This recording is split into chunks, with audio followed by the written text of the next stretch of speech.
होळी रंगांचा सण, आनंदाचा सण.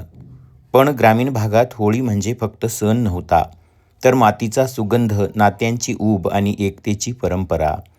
पूर्वी होळीची तयारी महिनाभर आधी सुरू व्हायची. गावातील लहानांपासून मोठ्यांपर्यंत प्रत्येकजण शिवारभर फिरून गोवऱ्या गोळा करायचे.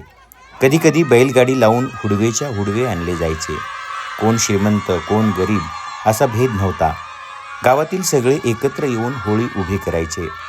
प्रत्येक घरातून 5 गोवऱ्या आणल्या जायच्या. ही होळी पेटवण्याचा मान गावातील मुकदमांचा म्हणजेच मानकऱ्यांचा असायचा.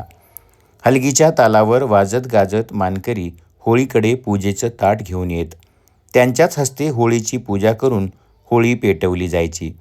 घराघरात पुरणपोळीचा सुगंध दरवळायचा. महिला रांगोळ्या काढायच्या. मुलं होळीभोवती फेर धरायची.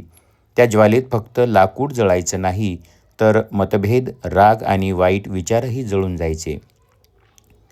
शेतकरी होळीभोवती प्रदक्षिणा घालत नव्या पिकासाठी प्रार्थना करायचे. नारळ फोडून समृद्धीची कामना केली जायची. घरोघरची मुलं खोबऱ्याची गाठी आणून होळीतील विस्तवावर भाजून खात. ते खोबरं एकमेकांना देत, जणू आपल्याकडील वस्तू एकमेकांना देऊन मदतीचा हात आणि अडचणींना धावून जाण्याचा संस्कार त्यातून केला जायचा. होळी म्हणजे शेतीची, निसर्गाशी आणि संस्कृतीशी असलेलं नातं. त्या काळात रंग होते अबीर गुलालाचे, पळस फुलांचे, पण नाती रंगलेली असायची विश्वासाने. आजची होळी उत्साहात साजरी होते, पण चित्र थोडं बदललेलं आहे. डीजेचे मोठे स्पीकर, केमिकलचे रंग आणि प्रत्येक क्षण मोबाईलच्या कॅमेऱ्यात कैद करण्याची घाई. गावातही आता शहराचा प्रभाव जाणवतो.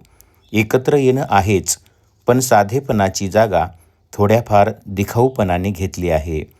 पूर्वीची होळी होती साधी पण मनापासूनची. आत्ताची होळी आहे रंगीत पण कधीकधी कृत्रिम. पूर्वी आनंद डोळ्यात दिसायचा, आज तो मोबाईलच्या स्क्रीनवर दिसतो. काळ बदलतो, पद्धती बदलतात, पण सणाचा आत्मा जपणं आपल्या हातात आहे. होळी जळते ते वाईट विचार जाळण्यासाठी आणि रंग उधळले जातात नाती अधिक रंगवण्यासाठी. ग्रामीण होळी कालची असो किंवा आजची, ती आपल्या संस्कृतीची ओळख आहे.